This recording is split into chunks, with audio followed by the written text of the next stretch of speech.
হরে কৃষ্ণ, রাধে রাধে। ননী গোপাল সোনা লীলা কথা চ্যানেলে আপনাদের সুস্বাগতম। আজ গৌর পূর্ণিমা, দোল পূর্ণিমা উপলক্ষে আমি চলে এসেছি আমার মায়ের বাড়িতে।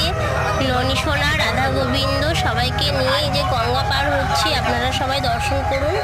গঙ্গা পার হয়ে আমি চলে আসছি আমার মায়ের বাড়িতে। ননী গোপাল সোনা, রাধা গোবিন্দ সবাইকে নিয়ে এবার স্নান করিয়ে দেব। স্নান শৃঙ্গার করিয়ে দিয়ে সিংহাসনে বসিয়ে দেবো। আপনারা এই অপূর্ব সুন্দর রূপ দর্শন করুন। আশা করি আপনাদের সবার খুব ভালো লাগবে। এখানে আমার মায়েরও রাধা গোবিন্দ আছে, আপনারা আমার মায়ের রাধা গোবিন্দকে দর্শন করুন।